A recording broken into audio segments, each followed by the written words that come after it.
He said he found someone better. So I let her deal with the mess. He didn't know what was coming.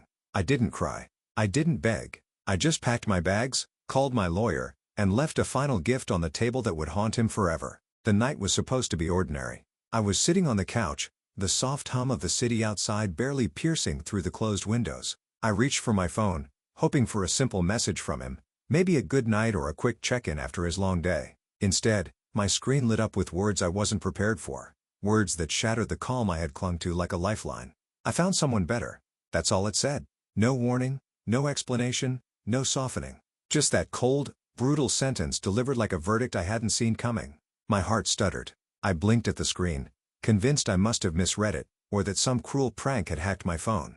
But no.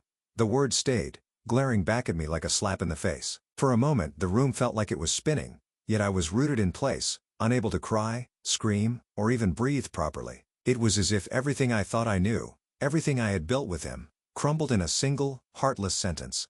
How do you process a betrayal so sudden, so unceremonious? How do you make sense of being tossed aside like yesterday's news? I remember thinking back to just a few days before, how he had called me, his voice warm and familiar, talking about future plans and the trip he was supposed to take for work. We laughed about a silly argument from the week before. Things seemed fine, or at least normal. I had believed in fine. I had believed in us. But that message? It tore through the illusion. He wasn't just leaving.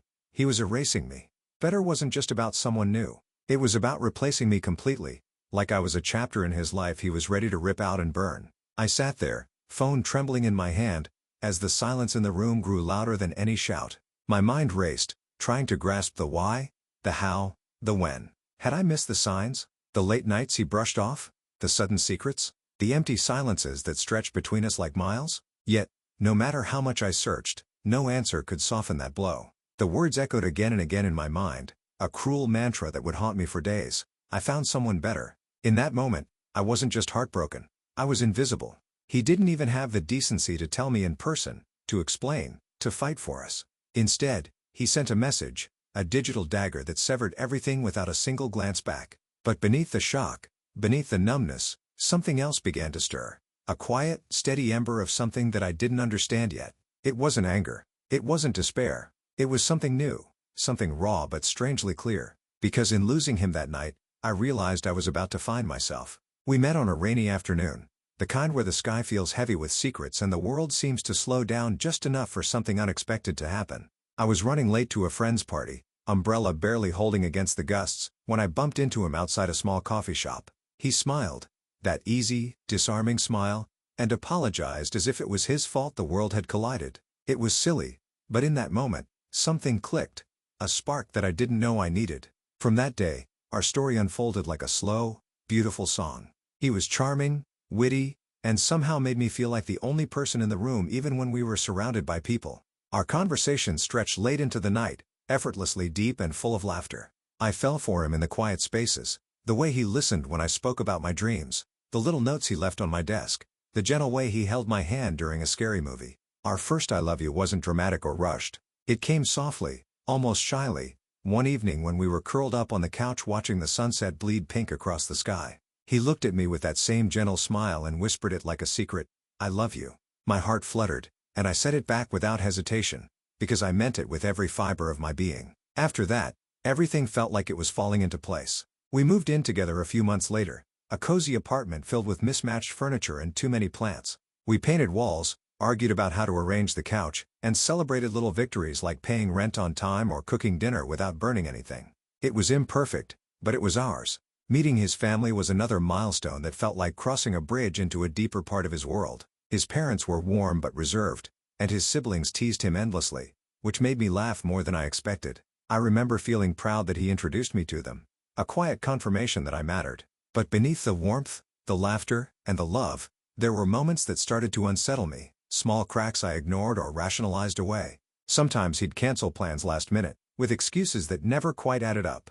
Once, I found a text message on his phone that made my stomach twist, but when I asked, he brushed it off with a joke. There were nights he'd go silent for hours, leaving me wondering if something was wrong or if I had done something to upset him. His mood swings, subtle at first, became harder to ignore. One time, after a minor disagreement about our future, he stormed out without saying a word and didn't return my calls for days. I told myself it was just stress or a bad day. The biggest red flag, or so I thought at the time, was his reluctance to share much about his past.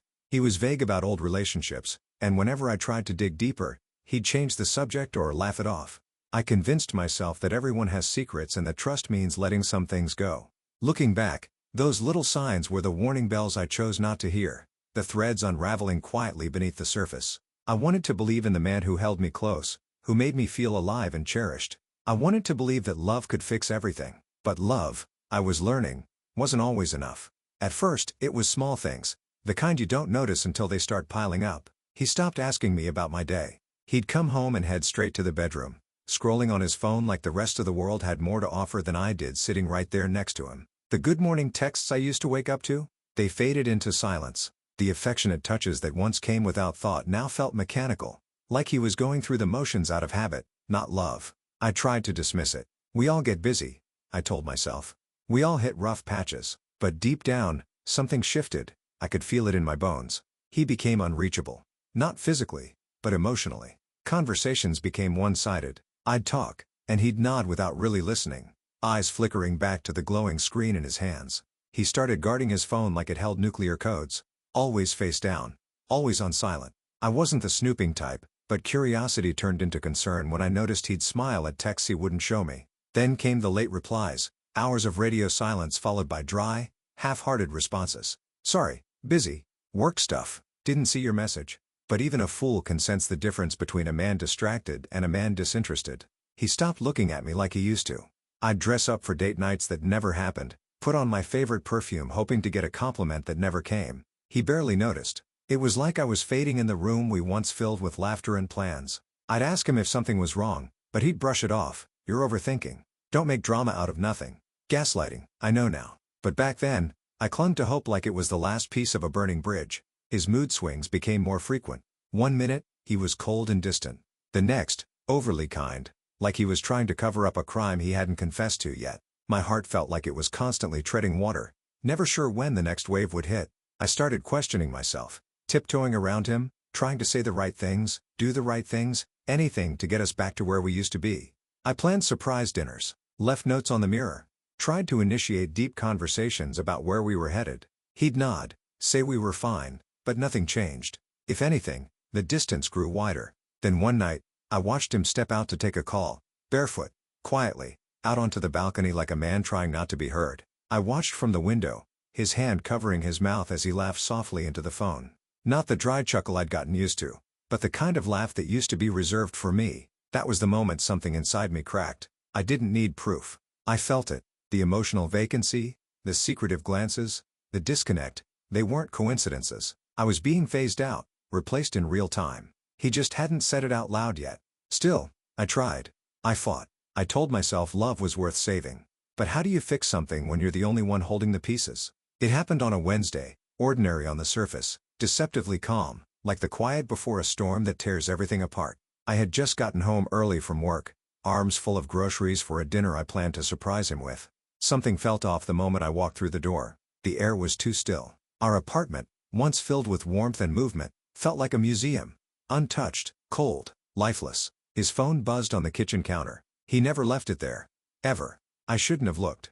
I told myself that. But instincts don't wait for permission when your heart knows what your mind won't admit. The screen lit up. Can't wait to see you tonight from a name I didn't recognize. My stomach dropped. I opened the thread, shaking fingers scrolling through messages that blurred my vision with every line. Photos, flirty banter, plans. They're plans. She wasn't just someone. She was the reason for every unanswered text, every late night, every shift in his eyes when I asked if something was wrong.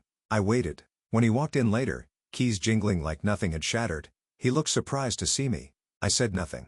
Just handed him the phone, the open messages glaring back at him like floodlights. He didn't deny it, didn't even flinch. Just sighed and muttered, I figured you'd find out eventually. That's when the weight of it hit me. Not just the betrayal, but the indifference. Like I was nothing more than a chapter he'd grown bored of, ready to flip the page without reading the last line. Who is she? I managed, my voice cracking under the weight of restraint. He shrugged. Someone better. The words landed like a slap. I'd prepared myself for excuses, maybe even apologies, but not that. Not the casual cruelty. He didn't look guilty. He looked free, like he'd been waiting for an excuse to walk away, and now that he had one, he didn't owe me a damn thing. I stood there, arms crossed over a chest that was collapsing inwards, breath shallow, vision swimming. Better than who? I asked, though I already knew the answer. You're too much, he said, like I was a burden, too emotional, too controlling. She just gets me. No drama, no drama, as if my loyalty, my patience, my love, the kind that stayed even when he stopped showing up, was just noise to him. In that moment, I realized I had been living in denial, fighting to keep a fire going with someone who was already dousing it behind my back. He packed a bag, calm, methodical, like he'd done it in his head 100 times. No goodbye kiss, no lingering glance, just a final look that said, "This chapter's closed." And then he was gone. I collapsed onto the floor, the weight of his betrayal pressing down on every inch of my body. It wasn't just heartbreak, it was humiliation. It was the feeling of being blindsided by someone I would have fought the world for. Someone who chose to toss me aside like a worn-out story he no longer wanted to read. But the story wasn't over. Not yet. The first few days felt like drowning with no surface in sight. I didn't eat, didn't shower, barely slept. I just laid there in the bed we once shared, clutching my chest like that could somehow hold the pieces together. My phone buzzed, notifications piling up from concerned friends, but I ignored them. What would I say? That I wasn't enough? That I'd been replaced like a cracked dish, tossed out without thought? Crying became my only routine. I cried in the mornings when I woke up alone, during the day when silence echoed louder than any words, and deep into the night, when the memories replayed like a cruel slideshow on loop. Every photo on my wall felt like mockery. Every love song.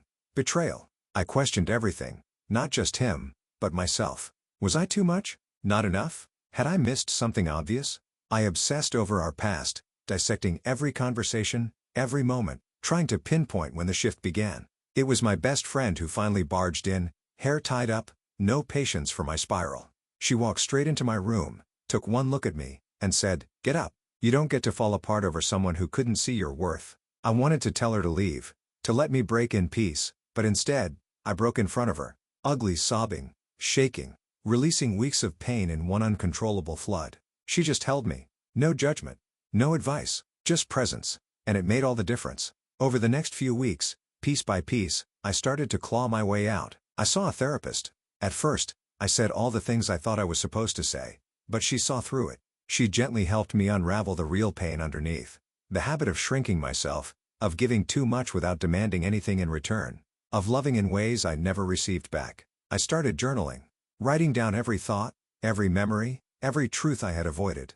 I lit candles each night, not for ambiance, but to remind myself that even in darkness, I could create light. I unfollowed him, deleted our photos, removed the digital remains, even if the emotional ones still echoed inside me.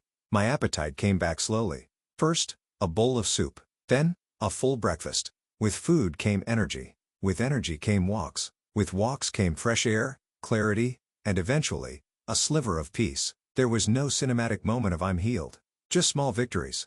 Laughing at a meme. Feeling pretty in a dress I hadn't worn since the breakup.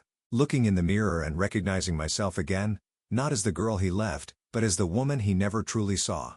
I started saying no to things that drained me and yes to anything that brought me peace, even if it was just watching the sunset in silence. I discovered I liked my own company. I rediscovered hobbies I'd shelved for his convenience. Slowly, I became more than just a girl nursing heartbreak. I became me. Full, flawed, healing. And for the first time in weeks, I smiled without forcing it. Not because I was over him, but because I was finally remembering who I was before he made me forget. I hadn't thought about him in weeks. Not actively, at least. Sure, he'd still pop up in my mind during quiet moments. A scent, a song, a stupid commercial we used to laugh at. But I didn't ache anymore. I didn't pause to wonder what he was doing, or who he was doing it with. I had finally made peace with the fact that some people walk into your life just to show you what you won't tolerate again. Then came the twist I never saw coming. It started with a message from an old mutual friend, someone who drifted out of my life when the breakup happened. Just 4 words. "Have you heard? He's unraveling." I stared at the screen, confused, curious, mildly indifferent. I didn't reply right away, but curiosity eventually got the better of me. When I did ask, the floodgates opened. Turns out, the girl he left me for, the one who was supposedly better, had found out who he really was. Not the polished, charming version he paraded around, but the messy, manipulative one I'd only caught glimpses of. She'd seen the lies, the double-talking, the emotional control wrapped in compliments, and the cheating. Oh, the irony. He had started entertaining someone else just a few months into their relationship. Same patterns, same lines, same empty promises. And when she confronted him, instead of apologizing, he gaslit her, just like he did with me, except she didn't stay. She packed her bags, cursed him out, and walked. From what I heard, she even told him he needed help, not affection. And the best part? She posted it all. No vague subtweets, no cryptic quotes. Full-on, brutally honest Instagram stories calling him out for every lie, every game, every wound. People talked. Mutual friends distanced themselves. His social circle, once filled with people who cheered on his upgrade, slowly thinned out. He wasn't this charismatic, desirable guy anymore. He was exposed. Alone. That's when the messages to me started. First, it was a like on an old post. Then a comment, "You look great." Then came the texts. A simple hey. Then, "I've been thinking about you." And finally, the one that made me actually laugh out loud. I made a mistake. Of course he did. But I didn't respond. Not because I wanted to hurt him. Not out of spite. But because I had nothing left to say. He wasn't just a chapter I'd closed. He was a lesson I'd already learned. The real punchline? He thought I'd be waiting. That I'd somehow still be holding on to the ghost of what we had. But I wasn't that girl anymore. I had outgrown the version of me who settled for breadcrumbs and called it love. He was stuck in a loop, chasing validation he'd thrown away. And me? I was too busy building a life where my peace wasn't up for negotiation. They say karma doesn't miss. And in his case, she didn't just hit, she demolished. When his name flashed across my screen, I didn't feel a thing. No butterflies, no racing heart, just a quiet, calm smile. Maybe that's what healing really looks like. His message read, "I miss you. I made a mistake. Once upon a time, those words would have shattered me. I would have cried myself to sleep wondering if he truly meant it. But not this time." I glanced at the message, placed my phone aside, and went back to sipping my coffee. The man who once meant the world to me was now nothing more than a closed chapter, and I had no desire to reread it. I didn't respond. I didn't need to. That version of me, the one who needed his validation, no longer existed. I've outgrown him, and honestly, I've outgrown the girl who once begged for scraps of love. Today, I know my worth. I don't hand over the keys to my peace to anyone else. The long nights, the therapy sessions, the unlearning, the rebuilding, every step led me here. To strength. To clarity. To me. The truth is, people who replace you never truly valued you. And those who replaced you? They eventually see what you already learned. The mess he hides behind charm always shows up. Karma's slow, but it's precise. If you're reading this and your heart feels broken beyond repair, please know this. This pain isn't your ending. It's your beginning. It's where you stop searching for love in someone else, and start discovering it within yourself. You were always the prize. You just forgot for a while.